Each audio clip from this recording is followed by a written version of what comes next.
எல்லோருக்கும் வணக்கம்.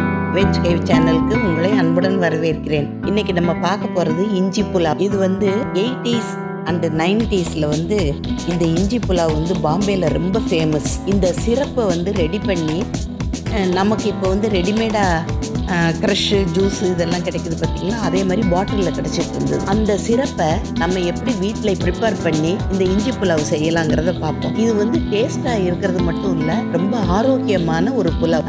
மற்ற இதெல்லாம் சாப்பிட்டா தேங்காய் பால் எதிர்த்துட்டு வரும், செமிக்கலை அப்படின்னு சொல்கிறதுக்கெல்லாம் இதில் இடமே கிடையாது. ரொம்ப டேஸ்டியாகவும் இருக்கும், ஆரோக்கியமானது, நல்ல செமிக்கக்கூடியது. வாங்க அந்த இஞ்சி சிரப்பு செய்து எப்படி இஞ்சி புலாவ் செய்யலாங்கிறத நம்ம வீடியோவில் போய் பார்க்கலாம். இஞ்சி ஒரு 100 கிராம் இஞ்சி எடுத்திருக்கோம்.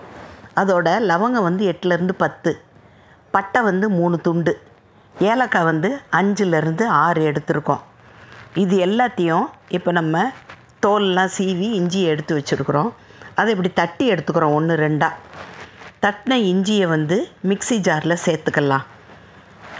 ஏன்னா கொஞ்சம் நல்லா அந்த எக்ஸ்ட்ராக்ட் நமக்கு கிடைக்கும், வாசனையாக கிடைக்கும். அதனால தான் இதை நம்ம தட்டி எடுத்துக்கிறோம். மிக்ஸிக்கும் ஈஸியாக இருக்கும் அரைக்கிறதுக்கு. இப்போ நம்ம எடுத்து வச்ச இஞ்சி எல்லாத்தையும் எடுத்துட்டோம். அதோட நம்ம ஏலம், பட்டை, கிராம்பு எல்லாத்தையும் இதோட போட்டு ஒரு சுற்றி எடுத்து வச்சுருக்குறோம். இப்போ ஒரு அடி கனமான பாத்திரத்தில் இந்த அரைச்சி வச்ச இந்த பொருள் எல்லாத்தையும் போட்டுட்டோம். அதோட 100 கிராம் இஞ்சி எடுத்துக்கிட்டோன்னா அதுக்கு 6 கப்பு தண்ணி. அதை நீங்கள் அளந்து எடுத்துக்கணும். 50 கிராம் எடுத்திங்கன்னாக்கா 3 கப்பு தண்ணி எடுக்கணும். நல்லா புரியும்னு நினைக்கிறேன். நான் 100 கிராம் எடுத்ததுனால 6 கப்பு தண்ணி ஊற்றியிருக்கிறேன். இந்த 6 கப்பு தண்ணி நம்ம கொதிக்க வச்சு முடிக்கும்போது, அதாவது சிறப்பாக செய்யும்போது 3 கப்பு ஆகணும், 4 கப்பு ஆகணும். 6 கப்பு தண்ணி 4 கப்பு ஆகணும். இப்போ எல்லாத்தையும் சேர்த்து 6 கப்பு தண்ணி ஊற்றிட்டோம். இதோட சர்க்கரை சேர்க்கணும். அதாவது சர்க்கரை எவ்வளவு சேர்க்கணும்னு பார்த்திங்கன்னா, 1/2 கப்பு சர்க்கரை, 100 கிராம் இஞ்சிக்கு 1/2 கப்பு சர்க்கரை, அந்த மாதிரி சேர்த்து எல்லாம் ஒன்றா சேர்த்து கொதிக்க வைக்கிறோம். இதை நீங்கள் மீடியம் ஃப்ளேம்லேயே வச்சுக்கோங்க. ரொம்ப தளபலன்னு கொதிக்க வேண்டாம். அந்த வாசனை எல்லாத்தையும் தண்ணியில் இறங்குறதுக்கு மீடியம் ஃப்ளேமில் வச்சு கொதிக்க வைங்க. இப்போ தண்ணி 4 கப்பு ஆயிடுச்சு. கலர் சேஞ்ச் ஆயிடுச்சு பாருங்கள். அந்த பட்டை கிராம்போட கலர்லாம் அதில் தண்ணியில் இறங்கி வந்துருச்சு. இப்போ இதை ஆற வச்சுட்டு இதை வடிகட்டி எடுத்துக்க வேண்டியது தான். அதுதான் இஞ்சி சிரப்பு.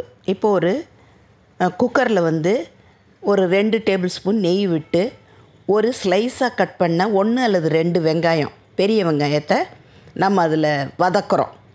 ரொம்ப ப்ரௌன் ஆகணும்னு இல்லை, கண்ணாடி பதம் வர்ற அளவுக்கு வதக்குனா போதும். நல்லா வதங்கிருச்சு. இந்த நேரத்தில் ஒரு டேபிள் ஸ்பூன் அளவுக்கு முந்திரி பருப்பு, இது உங்களுடைய பிரியம், எவ்வளோ வேணுமோ சேர்த்துக்கலாம்.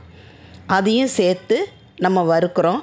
இந்த வெங்காயம் வதங்கும் போதே முந்திரி பருப்பும் நல்லா கோல்டன் கலராக ஆயிரும். அதில் 1-2 நீங்கள் மேலே கார்னிஷ் பண்ணுறதுக்கு எடுத்து வச்சுக்கலாம். இப்போ வெங்காயம் நல்லா வதங்கிருச்சு. இதோட நம்ம என்ன பண்ண போகிறோம்னா, அந்த சிரப்பை வடிகட்டி எடுத்துக்கிறோம். நான் கொஞ்சத்தை மட்டும் வெளியே வச்சுட்டு மீதி எடுத்து வச்சிட்டேன். தேவையான அளவுக்கு மட்டும் எடுத்து வச்சுருக்கேன். அதாவது நான் பாசுமதி அரிசி எடுத்து ஊற வச்சு வச்சுருக்கேன். ஒரு 10லேருந்து 15 நிமிஷம் ஊறணும். அந்த 1 கப்பு பாசுமதி அரிசி, உங்கள் வீட்டு அரிசி எவ்வளவு தண்ணி ஏற்றுக்குமோ அந்த அளவுக்கு இந்த சிரப்பை எடுத்துக்கோங்க. பாருங்கள், நல்லா வெங்காயம் வதங்கிருச்சு. ஊற வச்சுருந்த அரிசியை அந்த வெங்காயத்தோட குக்கரில் சேர்த்துட்டோம். தண்ணி இல்லாமல் சேர்த்துக்கலாம். சேர்த்திட்டு நல்லா ஒரு 2லேருந்து 4 நிமிஷம் வரைக்கும் லோ ஃப்ளேமில் வச்சு இந்த அரிசியை நல்லா வதக்கி விடுங்க. வெங்காயத்தோடு சேர்ந்து இந்த அரிசியும் இது நல்லா வதங்கட்டும். இப்போ நல்லா வதங்கிருச்சு. இப்போ நம்ம என்ன பண்ண போகிறோம், இந்த சாதத்துக்கு தகுந்த அளவுக்கு உப்பு சேர்த்துட்டோம். ருசிக்கு தகுந்த அளவுக்கு உப்பு சேர்த்தாச்சு. நல்லா எல்லாத்தையும் ஒன்றா சேர்த்து கிண்டி விட்டாச்சு. இப்போ நம்ம அளந்து வச்சுருக்கோம்ல, வடிகட்டி வச்சுருக்கிற தண்ணியில் 1 டம்ளர் நான் இப்போ சேர்த்துருக்கேன். நான் 1 கப்பு அரிசி எடுத்திருக்கேன். அதுக்கு 2.5 கப்பு பாசுமதி அரிசிக்கு 2.5 கப்பு தண்ணி நான் ஊற்றினேன். உங்களுடைய பாசுமதி அரிசிக்கு எவ்வளோ தண்ணி உதிராக இருக்கிறதுக்கு வேணுமோ அந்த அளவுக்கு நீங்கள் சேர்த்துக்கோங்க. அதாவது குக்கரோட தன்மையை பொறுத்தும் அரிசியோட தன்மையை பொறுத்தும் மாறும். இதில் வந்து ஒரு எலுமிச்சம்பழம் அதில் கலந்து விட்டுட்டோம். ஒரு தடவை கிண்டிட்டு மூடி போட்டு விசில் போட்டாச்சு, வெயிட் போட்டோம். அதில் நமக்கு விசில் வந்து நான் 2 விசில் விட்டேன். உங்கள் குக்கருக்கு தகுந்தாப்பில் வச்சுக்கோங்க. இப்போ பாருங்கள், நல்லா உதிராக இஞ்சி புலாவ் ரெடி ஆயிடுச்சு. நல்லா வாசனையாக இருக்குது. அந்த இஞ்சியும் பட்டை கிராம்பு அந்த ஏலக்காயோட வாசனையும் நல்லா இருக்குது. இதோட நம்ம 1 டேபிள் ஸ்பூன் அளவுக்கு டூட்டி ஃப்ரூட்டி, இது வேணுங்கிறவங்க, ஏன்னா ஏற்கனவே சுகர் வேறு சேர்த்துருக்கோம். அந்த இஞ்சி காரத்தை ரொம்ப டாமினேட் பண்ணி தெரியக்கூடாதுங்கிறக்காக தான் சுகர் சேர்த்தோம். வேணும்னா இந்த டூட்டி ஃப்ரூட்டி சேர்த்துக்கோங்க, இல்லைன்னா அந்த சுகர் மட்டுமே போதும். ரொம்ப டேஸ்டியாக இருக்கும். இது ஒரு தடவை நீங்கள் செஞ்சு பாருங்களேன், நிச்சயமாக நீங்கள் கமெண்ட்டில் சொல்லுவீங்க. பச்சை கொத்தமல்லி தூவி சர்வ் பண்ண வேண்டியதுதான். இந்த வீடியோ உங்களுக்கு பிடிச்சிருக்குன்னு நினைக்கிறேன்.